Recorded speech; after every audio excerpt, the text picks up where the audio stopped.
guys, this is Zexonite. Welcome back! We are playing some more Asagao Academy. When we last left off, we checked out Poppy Hall to, check out the Normal Boots club room, and I think that's a bad idea, because they're already suspicious of you, so you just go, fucking looking around and shit. But we had a revelation that, the boots are, fucking heavy, so, how could the people have taken them?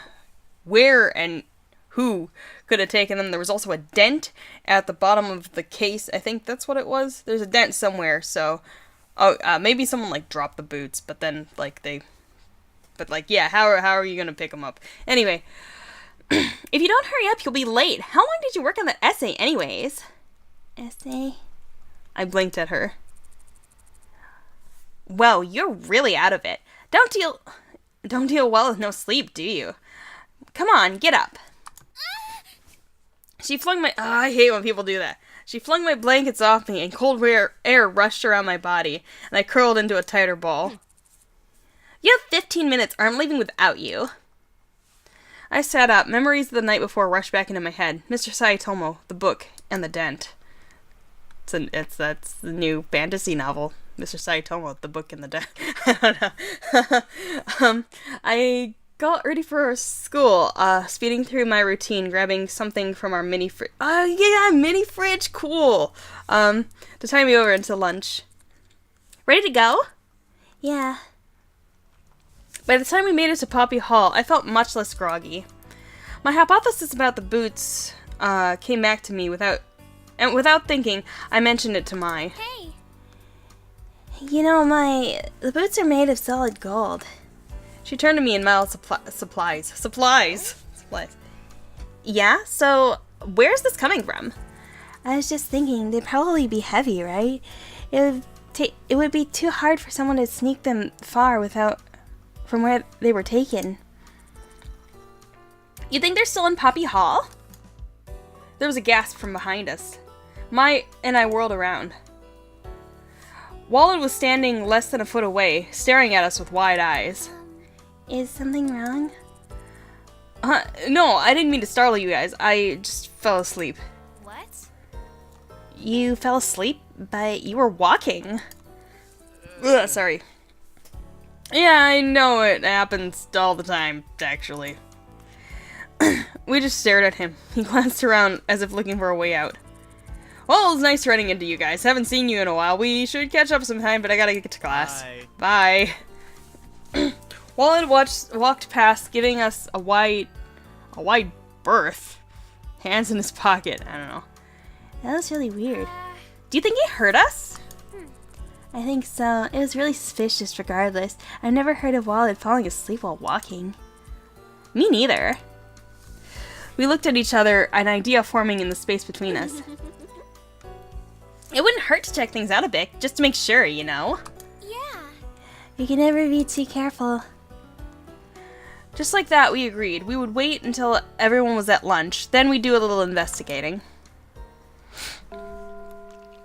Lunchtime came. As everyone crept out of the classroom, Mai and I stayed behind, refusing to make eye contact with anyone. Sorry. Our hope was that it looked like some kind of protest. The Normal Boots guys, and by extension the entirety of the class, were pretending we didn't exist. Most of our attempts at friendly interaction were completely ignored by most of the class.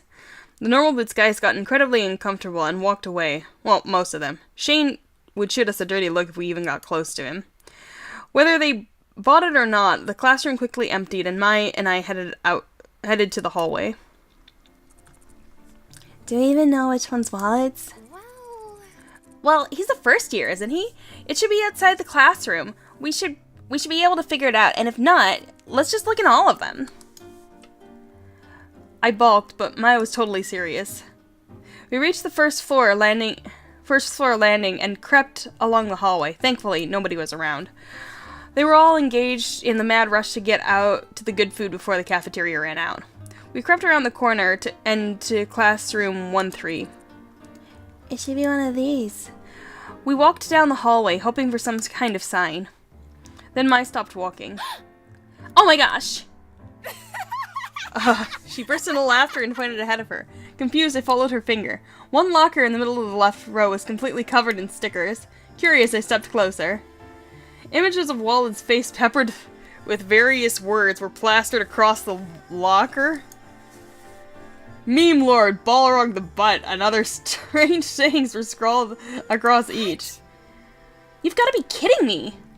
I don't really get it. Once upon a time, a few years ago, back before he even came to the school, Wall had a bit of a temper. Long story short, someone caught it on camera and uploaded it to the internet. Oh. And the rest is history, as you can see. I stared at the different images of Wallet's face. This takes dedication. Did he do it, or did fans? Honestly, I couldn't tell you. Anyway, let's get to work. Do you mind standing guard? I stepped into the middle of the hallway, alert for sound or movement from either end of the hall. I fiddled with the handle on the locker, sticking something inside the metal. In a few minutes, the door was open. When did you learn how to do that? I was a rich kid growing up. I had to learn a trick or two just to get out of my own house. Your parents didn't let you out of the house while you were growing up? She made a face at me and pointed at the open locker. Give me just 1 second. I want to move this. Sorry about that. Just so I can, keep track of the time. Sorry. She made a face at me and opened the locker door. What in the name of... I leaned over to see what she was looking at. Wall's locker wasn't empty like mine and Mai's were, but there were no books inside. Hang on. Wall's locker wasn't empty like mine. Instead, a litter of Barbie CD-ROM games were splayed across the top and bottom shelves. In the center, on the hook, was a jacket meant for a coat, was a fluffy pink and white suit. Is this not his locker? Is it his locker? And he's just really into Barbie? I reached out to touch it. It was soft, and there were silken petticoats underneath the shorts. My guess was that the ensemble would hit Wallet somewhere in the mid-thigh region, and the pants would fluff up like a bunny. The shirt was sleeveless, with gold-painted buttons and zippers trailing off. What is this for? I don't know. I have no idea. I've never heard of anything like... She shut the locker door. We've seen something we weren't meant to see. We can't mention this to a soul. Of course not. I really don't get what the big deal is, though. He brought it to his locker, so he must not be that shy about it. Mai shook her head. You'd be surprised what you can sneak into a locker without anyone seeing. The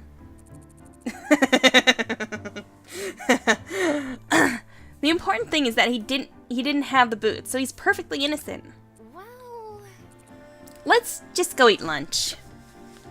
She stalked off, completely unconcerned as to whether I followed her. I ran to catch up. If Wallet didn't want people to know, there was no reason we should mention it. Yes, it'd be pretty hard to explain anyways. Yeah, don't be a dick about it.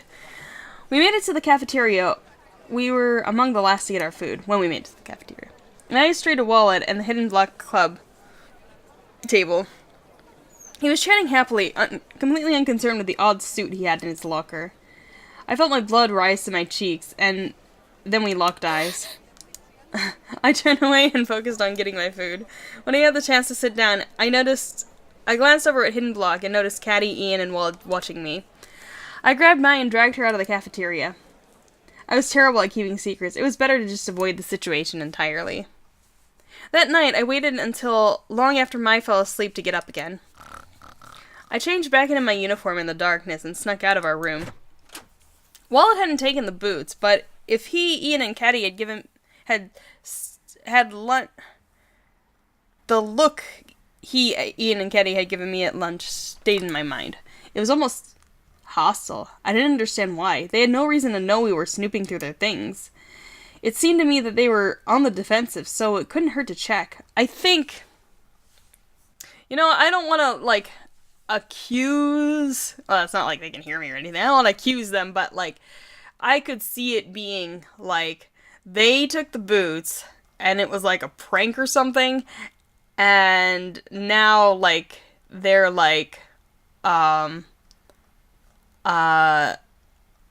we were kind of, we got on to them, and so now they're like kind of like being defensive. But like then again, that would like make them dicks, and I don't think this game wants to make the hidden block guys into dicks. So I ran across the grounds, this time avoiding the street lights. I wasn't sure what gave me away with Mr. Saitomo, but it couldn't hurt to be more careful. I made it to Poppy Hall and wandered to where Wallet's locker was. Their club room should be around here somewhere. If I remember of Hidden Block, what would I put inside the club room to indicate that was where we met? It was hard. They all had such different, distinct personalities. But the loudest of all the personalities would probably have their way. Just then I walked past a classroom, and something pasted on one of the windows caught my eye. I tried the door. It was open. I stepped into the room, and I was immediately hit with a pungent smell of old chicken salad, macaroni and cheese, and chips. Ew. Good lord. I couldn't breathe. I struggled to one of the windows and slid it open, gasping for fresh air. What the hell? Does no one take out the trash in here? Why do you have food in the classroom anyway? I glanced around the room and immediately locked eyes with a face on the wall. Wallet? A giant version of Wallet's face was watching me from the wall next to the door. I shivered. I do not like it in here. Turning away, I caught a note on the blackboard. I'm not taking out the trash anymore. Please do it. Learn to do it yourselves. Jeff. Me neither. Love, Caddy. Below it were just a bunch of scribbles that looked like an argument about who could and couldn't take care of themselves, with different colors of chalk scribbling out each other's sentences. That explained that. I shook my head and began searching the desks in the room. Most were empty, but what the hell is a gun doing in here?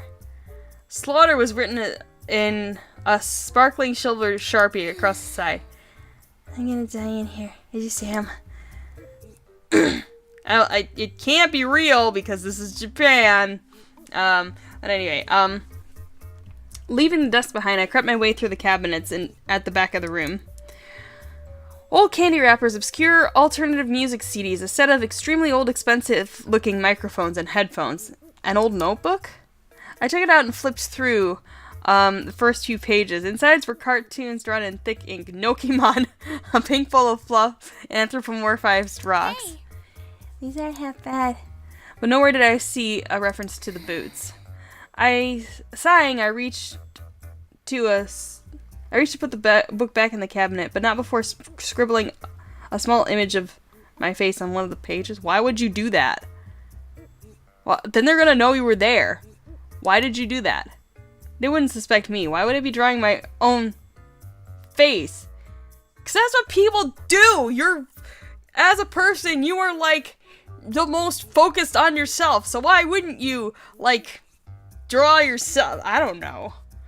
It seems suspicious. Why would you... Well, I don't know. Whatever. Like, that's the thing, is, like, it draws attention to you. If you just draw, like, if you, like, drew Turby or something, I don't think they would even notice. But, like, why are they... I don't know. All the sneaking around was getting to me. I was becoming a rebel. A bad seed. But there was nothing else I found that could possibly lead me to the boots. I closed the window and left the room, sighing with relief when I shut the door. The window might have been open, but that hadn't stopped the smell. How in the world did those boys live like that? I don't know. How does, like, a teacher not, like, yell at you people? Knowing them, winning the fight was more important than being clean. It was a wonder they were all friends with how much they picked on each other. But then there was, God, Mom, why are you on Skype? Fucking, hang on. Fuck, I forgot to sign out of Skype. I will do that in the next video. I'll sign out of Skype, but god damn it, fuck. Anyway, but then that was probably the point. So, their lockers must have been right around here, too, right? I stood on my tiptoes, peeking into the slats on the front of the lockers. I couldn't open them without Mai's help, but I could at least see what they had in them. As I peered through them, I came up empty. Playmaster games, a hamster wheel, something called an Ian box, a Rulian shield. Their lockers were weird, but there were no signs of the boots. I headed back to the dorm. As I headed back to the dorm, my heart sank. It wasn't the hidden block club, really. It wasn't the hidden block club. That really that made me happy. It should be good that they were true friends to the normal boots guys. But they were my last and only lead. Now I was back to the very beginning. I was better off than I was before. Well, you've still got, like, you guys checked out the boots because you were curious, and, like, there was, like, Mimi Santos was, like, all, like, whoa, it's fucking gold, whatever. So, her and Kakusu are maybe suspects. I mean, it's, like, there's not a lot to go on, but I don't know. If you're checking out normal boots, I don't see any harm in checking them out. Other than that, I don't know that it would be anyone. I climbed to my... The other thing is, like, why are you not getting, like, faculty involved with this? Like, that seems like an easy way to, like, clear things up. I climbed to my room with heavy steps. It was already 1 a.m. I had no idea how much time passed. I changed into my pajamas and stumbled into bed. Great, how worthless was I? Well, I mean, I don't know, at least you're ruling people out. I stared at the book in front of me. I was supposed to be reading, following along with what Miss Shizuka was teaching. Instead, I yawned. The words blurred together in front of me, talking about how a badger made of honey once befriended the 13th cat of the zodiac. What? What is that a reference to? I have no idea. I had an even harder time getting up this morning. I didn't think just a few days of sleep would affect me so much, but through a few days less sleep would affect me so much, but they definitely did. I yawned again. Surely it wouldn't be I couldn't see a... You fell asleep, Hana! Fuck it. I fell asleep all the time in high school. I didn't even give a shit. I got like a B average. Like, yeah. Anyway, strange images swirled in front of me. The boots, the dent in the locker, Satch. Oh, Satch. I was looking at him in the library. This was back when I told him I was going to help him. He was in such a panic. But now that looking at it again, I remember the librarian much more clearly. She was glaring at him so venomously I could feel the heat from where I stood. There was no way she would do anything wrong to him, right? Right? Something shoved into my back and I snapped awake. Feng Shui! Say Feng Shui! Feng Shui? Miss Shizuka was staring at me from the front of the class, put her hands on her hips. Yes, the answer is Feng Shui, and what is its purpose? If you place the yellow objects in the front of your house, you get more money, and the red at the back of the room, people will give you This is an Animal Crossing reference. Shizuka squinted at me. Well, not incorrect. We were talking about the traditional effects of Feng Shui. That was not old country superstitions. Now, please pay better attention. Yes, ma'am.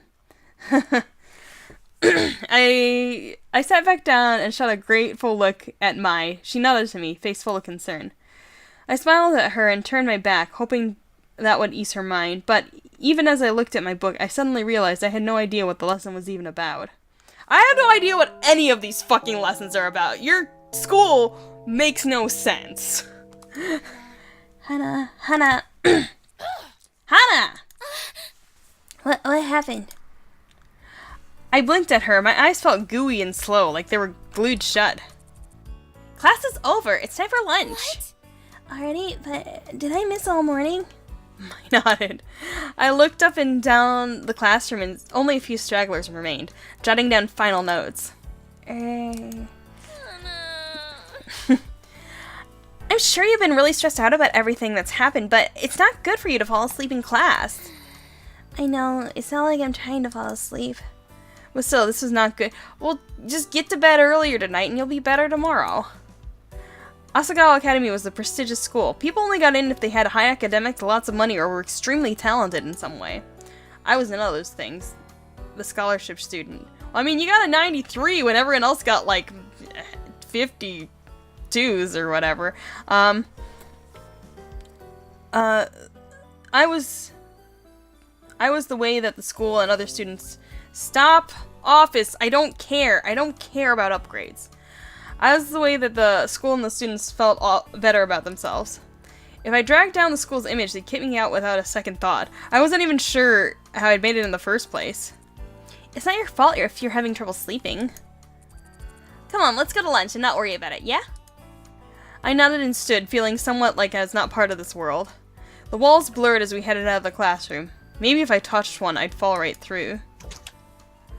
Oh, here's John and PBG. Okay, we're gonna see what their deal is next time. Wow, it's really weird to see them, like, all, like, blinking and, like, yeah, like that. Anyway, that's gonna be it for this one. So, thank you for watching. Hopefully I will see you in the next video, and goodbye to you all, sirs and madams, and everyone in between.